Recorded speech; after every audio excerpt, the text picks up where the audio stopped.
Alors, c'est reparti, je rappelle, Fidelis et Fortis contre la coalition Martel-Ostlander et Parvus Bellatores. Alors, oula, Nasty de Ostlander a bien décidé de travailler sur l'adversaire à grand coup de Guandao. Pour l'instant, charge du combattant Ostlander. Ah, malheureusement, ça n'a pas suffi à le faire tomber. Ah, je vois des combattants de Fidelis qui tombent au sol. Deux combattants de Fidelis qui sont envoyés par terre. Pinto, l'enragé de Martel, affronte le géant de Fidelis. Intervention de l'arbitre. Ah oui, le casque qui s'ouvre. Alors pour l'instant, le combat continue. Il reste deux combattants de Fidelis et Fortis. Ah, il a réussi à bloquer l'un des bras, le bouclier d'un de ses adversaires, il a réussi à se dégager. Oh, joli! Malheureusement, ça n'a pas suffi pour établir le match. Ils sont à 3 contre 1, si je ne me trompe pas. Fin du round. Alors, combien? 3-0 pour la coalition. Attends. 3-0 pour la coalition Martel-Ostlander.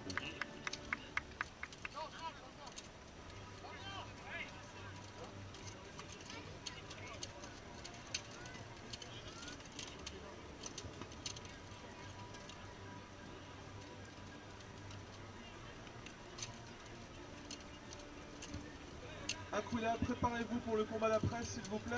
And please get prepared, Taurus. You fight against Aquila Sekania.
Alors, il semblerait que tous les combattants soient prêts. Je vois le combattant de Thunder, Xavier, qui a des stratégies à ses camarades.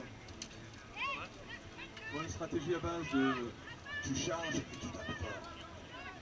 Alors, il semblerait que tout le monde soit prêt. Et c'est reparti pour ce deuxième round. Les encourages bien fort, mesdames et messieurs.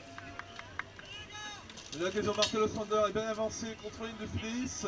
Ils tiennent bon, ils tiennent la ligne. Engagement timide sur ma gauche, sur ma droite aussi, on attend une étincelle qui fera embraser ce feu. Ah, charge au centre et c'est parti. Ça recharge à toute berzingue pour aucun résultat, pas de chute. Le combattant Hugues tient bon, là son casque avait se faire arracher. Voilà, il a bien fait que son tomber sur son casque s'est arraché, c'est pour ça qu'on dit de mettre des attaches dorsales sur le casque. Coup de pied de Pinto qui a manqué, il lance le staffer, il emporte son adversaire et qu'on vient de projeter au sol. Xavier est en train de se faire travailler aussi, mais tient bon. Ah, dommage! La double chute. On peut entendre Loïc le passeur d'armes. Oh, joli charge dans le dos du combattant d'Ostlander. Et le deuxième shoot suicide. Non, suicide involontaire pour le coup. Ils sont 2 contre 2, semblerait-il. Ah, faut les encourager bien fort, mesdames et messieurs. Le géant de Fidelis a bloqué un des combattants. Il essaie de mettre tout son poids pour le projeter en arrière, mais il n'y arrive pas. Le combattant Thunder tient bon, t'as accroché à la liste, il y a une moule à son rocher. Oh, il a réussi à envoyer avec lui, qui est tombé par terre ou pas? Je vois pas. Ah, dommage. Ils sont 1 contre 1, mesdames et messieurs. Alors, si le combattant de Fidelis et Fortis arrive à l'enlever au sol, il y aura donc un 3e round. Il va se dégager, il le repousse. Il utilise ton arme, mon Dieu. Oula, il a fait se trouver déséquilibré enlevé au sol par Xavier, mais il s'est redressé à temps.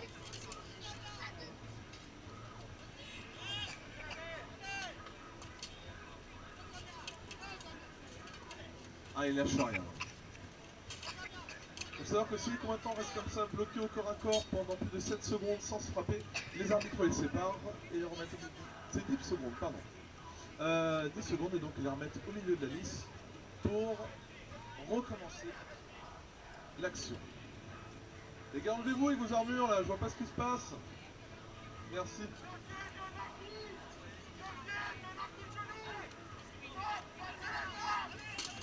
Allez, on lui a mis en même temps de se donner un coup de genou. Joli coup de poing. Il arrive à se dégager, prendre l'élan pour frapper avec le fauchon.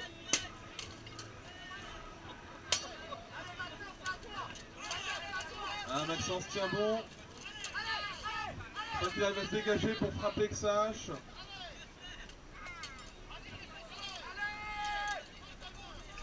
Vous voyez que son personnage qui lui mime l'action de frapper avec la hache pour lui faire comprendre qu'il devrait l'utiliser. Ah, on sent la fatigue.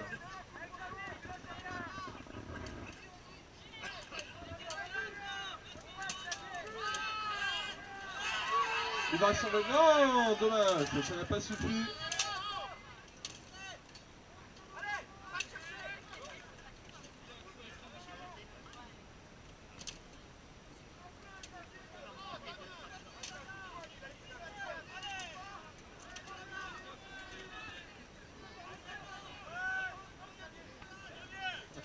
Lui qui est en train de vraiment faire comprendre qu'il faut qu'il utilise sa hache.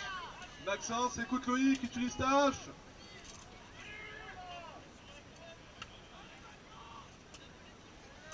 Ah, ils sont épuisés. Greg pourtant malgré qu'il garde l'ascendant.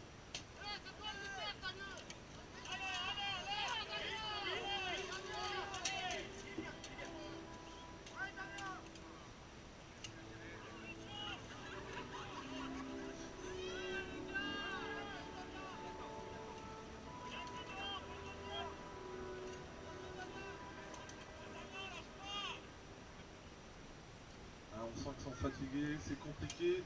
On voit l'arbitre Romain qui vérifie, peut-être un doute sur une pièce d'armure.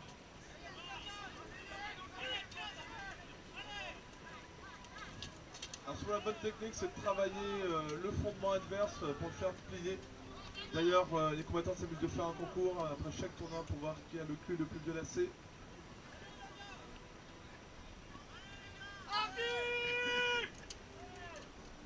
Alors faut l'encourager mesdames et messieurs, ce Maxence, c'est l'équipe locale quand même, enfin une des équipes locales. Ah, il se réveille, une charge qui n'a pas suffi. Xavier Ostrander a réussi à accuser le coup.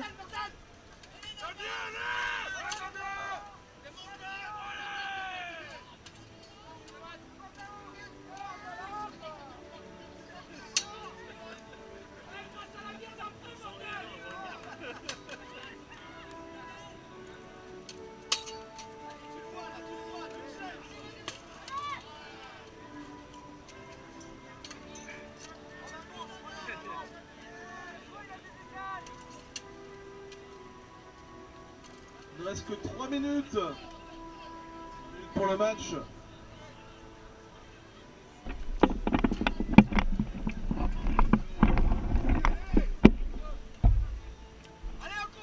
Belle aventure.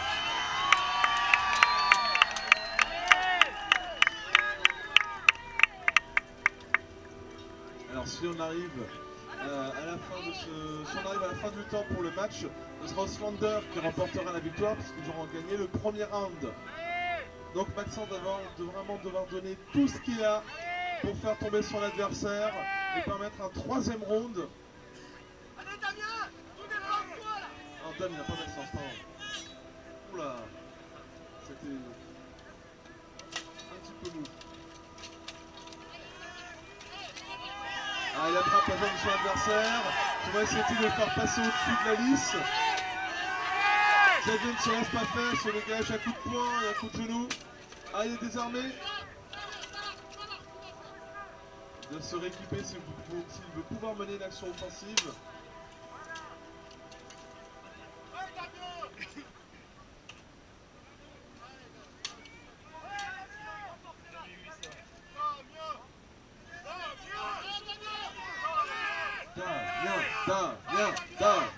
Damien.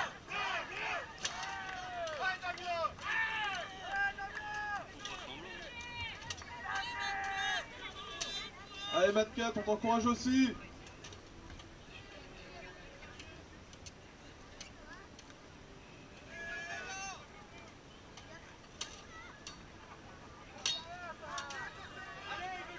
Plus qu'une minute. Tout juste une minute.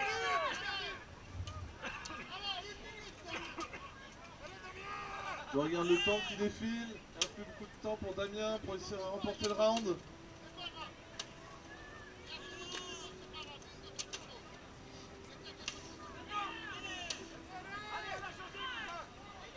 Quelques secondes.